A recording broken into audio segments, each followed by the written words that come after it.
Hello guys, welcome to my vlog. We are making today paneer chili. मैले अब oil heat गरेँ अनि I have frying paneer अनि यसमा चाहिँ मैले corn flour र हल्का black pepper हालेर मैले फ्राई गर्दै छु के पनिरलाई अनि डार्क ब्राउन गरेर अनि मैले यो पनिरलाई निकाल्छु अब हेर्नु न कस्तो मजाको देखिरहेछ त्यो corn flour हाल्ने चाहिँ क्रिस्पी हुन्छ के corn flour हालेपछि अनि पनिर फ्राई गर्ने We're adding corn flour to make it crispy. अब पनिर फ्राई भयो अब निकाल्छौँ हामी पनिरलाई यस्तै फ्राई गर्नुपर्छ हैन corn flourले चाहिँ क्रिस्पी एकदम खाना पनि एकदम राम्रो हुन्छ के त्यो नभए सगी हुन जान्छ के अनि यसले चाहिँ क्रिस्पी हुन्छ अब पनिर निकाल्छौँ हामी Please like and subscribe to my channel and support गर्नु अनि यस्तै रेसिपीको लागि मलाई फलो पनि गर्नु कमेन्ट गर्नु हजुरहरु पनि ट्राई गर्नु बनाएर अनि प्लिज कमेन्ट डाउन अब त्यही प्यानमा मैले अनियन्स हाले काटेर अब त्यसपछि मैले अनियन्सलाई हल्का 1 to 2 मिनेट सटे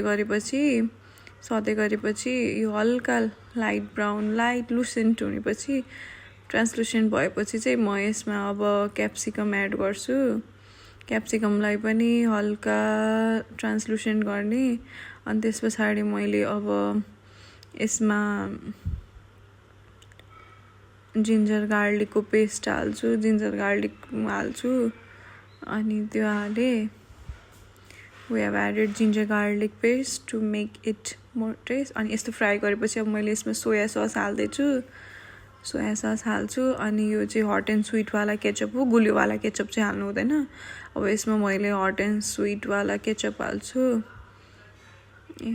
केचप चाहिँ हल्का बढी नै हाल्छु म मेरो स्टाइल वाला पनिर चिल्लीमा अनि त्यसपछि यो फ्राई गर्छु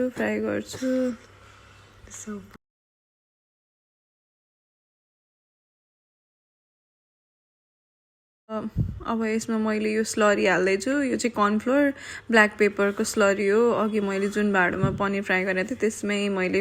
हल्का पानी हालेर स्लरी बनाएको छु स्लरीले के हुन्छ भन्दा थिकेन हुन्छ अब यसमा मैले गरम मसाला अनि जीरा पाउडर अनि सल्ट एज पर टेस्ट हाल्छु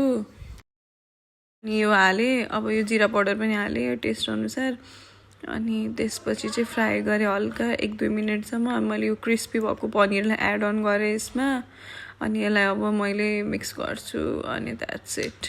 and we are ready to serve कस्तो टेम्पटिङ देखिरहेछ के कस्तो मिठो पनि भएको थियो यस्तो देखिरहेछ एकदम मिठो भएको थियो तपाईहरु पनि ट्राई गर्नु